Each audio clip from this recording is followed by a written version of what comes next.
You know how they say that FM's the closest thing we've got to real life management? Well, they was right.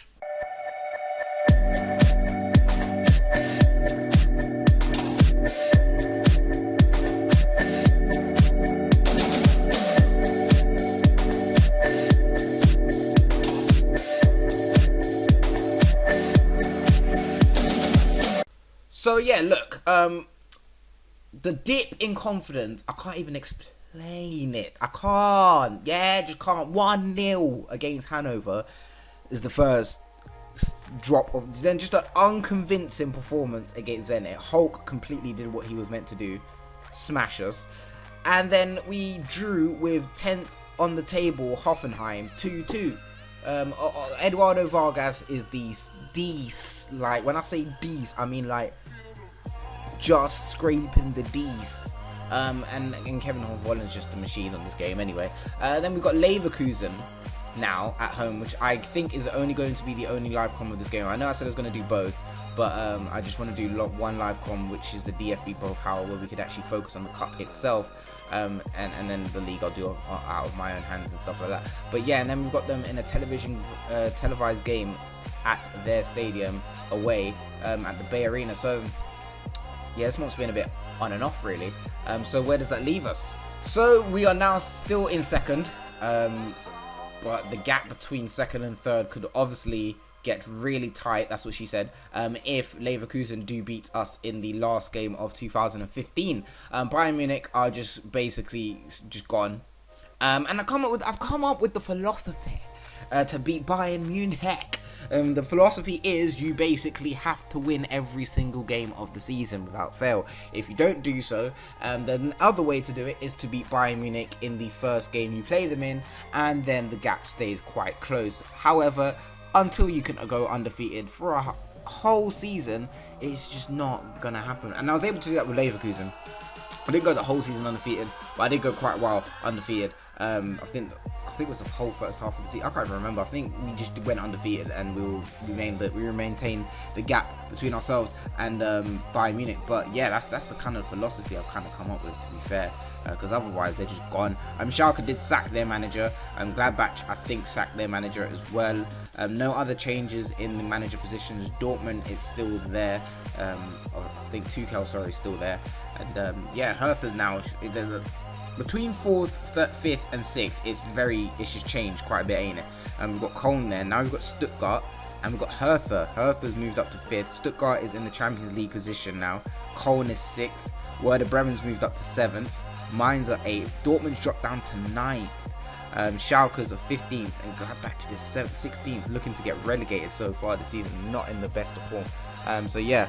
So Max Kruse is on his way out of the club. He has now confirmed a deal with Tottenham Hotspur for £11 million. The German striker will be leaving us in January. They signed him for, the previous manager signed him for 8.5 million, but I sold him for 11 million, which I think is good business indeed. You can see that he had quite a few lower table side teams like Aston Villa, Crystal Palace, Everton, Watford and West Ham after him. Chelsea were after him for some strange reason, but didn't really put in any sort of interest. As you can see, it was minor interest.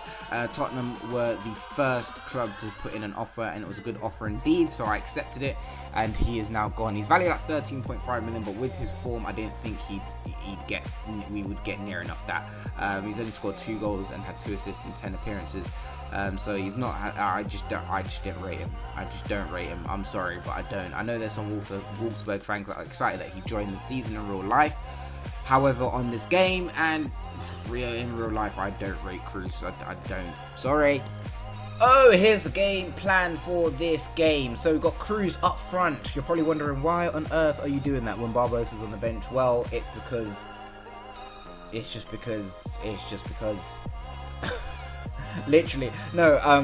Barbosa hasn't been in the best of form, and Kruse hasn't obviously been in the best of form yet. Barbosa was getting into form, and then he just fell off a little bit. So yeah, it's like with 2 strikers just not in form, I'd rather go over a more experienced striker, which is Kruse. So that's why he's starting in this game. We've got Schürrle on the left, Draxler behind Kruse as per usual, Azui on the right. Many people are going to look at this and be like, you should play Villarreal on the right hand side there up front, and then probably put Nacho there, but I don't know. Azui does tend to, you know, scare the opposition quite a bit. And then we've got Romero and Klaassen in midfield this time, because Gustavo actually hasn't been playing as well as I want him to, and as a leader in the locker room expect him to. He just hasn't. And then we've got Kolasinac on the left, Dante and Noke in defence, and with Villarena, as I mentioned, and Benaglio in goal. Naldo has actually been playing very, very well.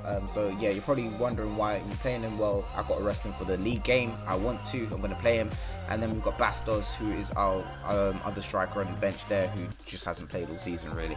Kiesling and Hernandez start up front there. We've got Brandt on the left, Kramer and Bender in midfield, and Campbell on the right. I know this team very, very well after managing them. Wendell on the left at the back, Romhalo and Jedvad in the centre half here, and Donati on the right, and Leno in goal. No familiar names on the bench besides Yedel and Hendricks actually, but everyone else to me is just Hilbert, to be fair. But yeah, should be good. Go Villarena to Azui, back to Villarena, crosses it in, KRUSE has a shot, and he just doesn't do anything. Defender's getting away. Villarena with a cross here, and they head that out again. I think that's another corner. It is Azui taking it this time. Crosses that in, they get it out. Donati looking to counter with Leverkusen, got Brandt forward, and that's the end of that. Villarena to Klaassen, back to Villarena in the... Oh, what a goal! Oh, he's offside!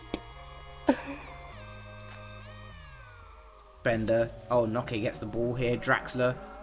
Who was he aiming to? KRUSE takes the opportunity! 5th goal of the season.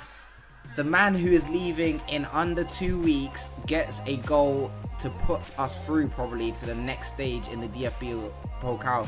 That would be some story, wouldn't it, for him? He's gonna go off to his Tottenham's friends like, oh, look at me, I just, you know, got them through, and then I was like, piss off, I'm gone.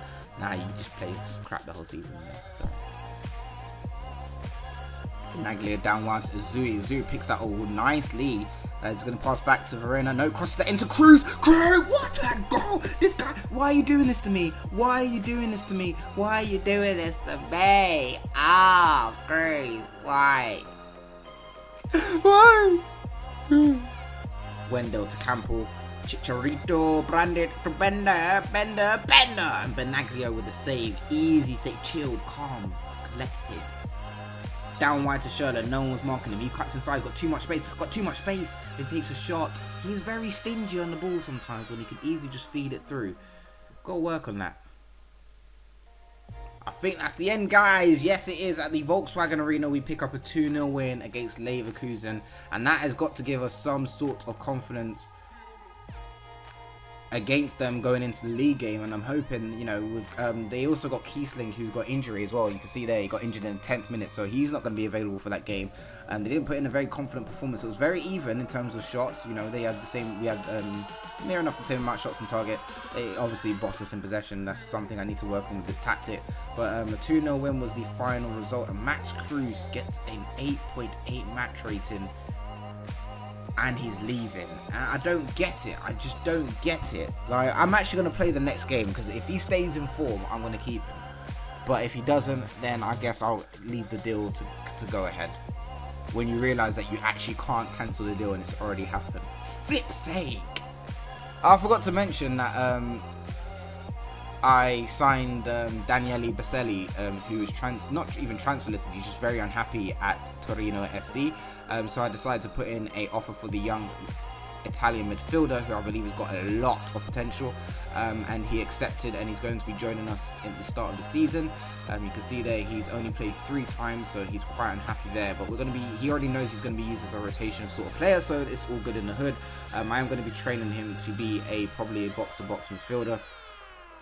Seems like he's got kind of, you know, near enough the right stats to match that. But yeah, he's young, he's Italian, he's got that drive, he's got the passion, you know, obviously being very upset that not to play. Has requested to leave, so you can see good signing for most Bundesliga sides, has potential to be a Bundesliga central midfielder in the future. We have a determined players in our squad, and he fits in quite well. Ability to do the unexpected is one of the main reasons behind his ability to go past his man. Awesome, handles himself in a professional manager, enjoys big matches, fairly consistent, fairly skillful, mate, legend. And I did get an in-depth scout report before I signed him, so which is how I got the price. So it's all good in the hood. So I'm quite happy about this actually.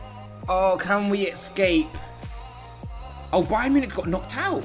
This is ours for the taking. This is ours for the taking. We've got Frankfurt left, Hamburg, Mainz left from, and Köln left from the Bundesliga. Then from the second division, we've got Paderborn, Grethia, and Lisbik. I don't know how to say their name. I really don't. I call them RB, but yeah.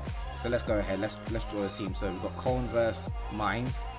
Then we've got Grethia versus Leipzig, whatever they're called. Then we've got Paderborn versus Wolfsburg. Cool. So we've got Paderborn, and then we've got Frankfurt versus Hamburg. Who knocked out Bayern Munich then? Let's go have a look. See. Oh, it was Mainz. Mainz knocked out Bayern Munich. Flipping hell. The unexpected has happened, ain't it? So here's what we've gone with in this game now. We've got KRUSE up front. He remains up front after his good performance last game against Leverkusen in the DFB Pokal. Draxler now moves on to the left. We're going to give Schürrle We're going to give Schürrle a break, even though he's on the bench, because he's played like every single game so far this season, because we haven't really had a player, I should say, to cover him on the left hand side. It should be Azui, but I'm playing him on the right, which I just remembered, so that was a bit of a nugget correction. Klaassen now moves into attacker midfield. We've got Villarreal on the right. As I mentioned, he would play in the next game because Nacho is down there on the right at the back. Luis Gustavo and Romero in midfield. Hinteregger plays on the left instead of Kolasinac, because we're going to give him a break as well. Naldo and Dante in defense. Now I know it's a weird partnership, doesn't always work, but it's going to have to, because I said so. And Benaglio remains in goal. Hernandez up front for Leverkusen. Still in this game, Mehemendi. Oh, how do you say it? Memendi, I think. He's up front with Hernandez. Then we've got Campbell, Bender, Kramer, the same midfield as last game, I think. And Bellarabi comes on the right hand side there. Wendell, Jedvaj, and Papadopoulos in defense, with Hilbert and Leno in goal. So a few changes there. I think was Hilbert a change? I think Hilbert's a change. Brandit on the bench instead of he was starting last game, and obviously Kiesling is now injured. Our away form isn't amazing, so I'm not too sure what's going to happen in this game, but I'm hoping we can put in the same performance as we did last game and just bomb forward constantly and just get the result we need. We're through already. There's a bit of mix up here happening. Pumps this down wide. Dante gets there. Kramer to Campbell. To Kramer. Back to Campbell. To Mehmedi. Chicharito to Mohamed. Oh, I don't even know how to say his name. I'm going to call him Mem. Down to KRUSE. KRUSE gets tackled by Papadopoulos. Out wide to Villarreal with a shot, and that goes over the bar. I want to actually slow this down a little bit. I'm going to slow it down. Just a bit. I think that worked. Bellarabi through Mehemendi. Bellarabi. Yeah. Hinteregger gets a tackle. That's what I like to see. Paps on the ball. I remember Paps. He was good. Should take a look at Paps, shouldn't I? Could work quite well in this defense. He's actually quite a solid player. He's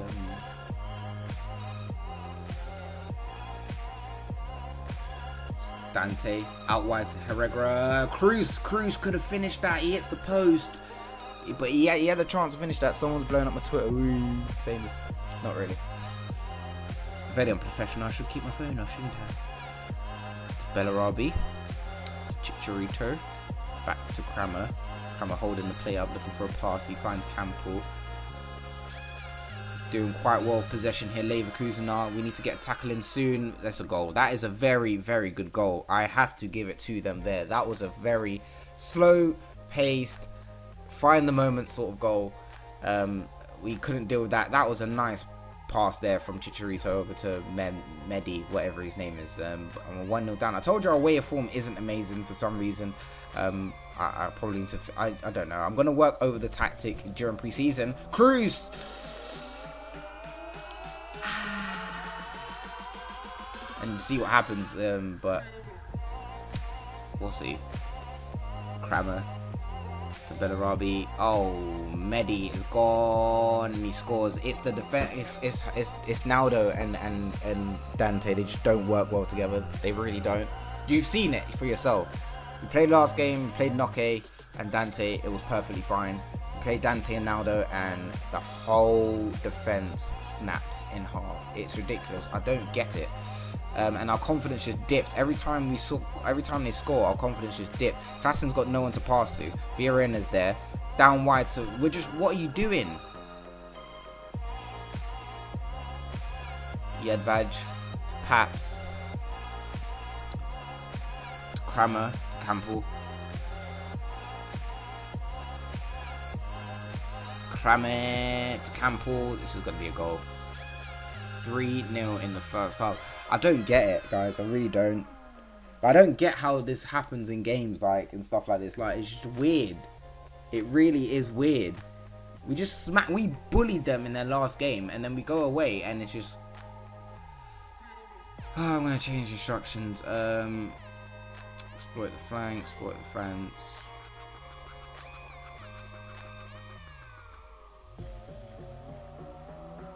Verena's through. He's through. He's going to cross this one in. Doesn't find anyone. Luis Gustavo to Azui. Azui to Gabriel. Oh, couldn't score. Great save by Leno. My gosh. I don't. The Dante and freaking Naldo partnership doesn't work. Oh my god. Look. What is Naldo doing? Oh my lord, it's just not working. I'm gonna have to sell one of them to Naldo, sorry, in the January transfer window. I'm not getting rid of loads of players, but Naldo literally just every time he plays, we just seem to concede so many goals. It's ridiculous. We conceded 4 goals against Leverkusen. We just beat them. Gabriel scores. It doesn't really matter. What is the point? I just don't know why Naldo is so bad. Maybe his age getting to him, probably. Are they going to score again? Are you serious? That is poor. I'm okay. Aggressively, I'm not happy with that result. Boys going to have something to say about that, aren't they? Yep, so now we're 4 points in front of Leverkusen, and we didn't close the gap even more to Bayern Munich. Just really poor performance, really poor. Absolutely shocked. Need to sort this tactic out because it doesn't work away, so I need to figure this out.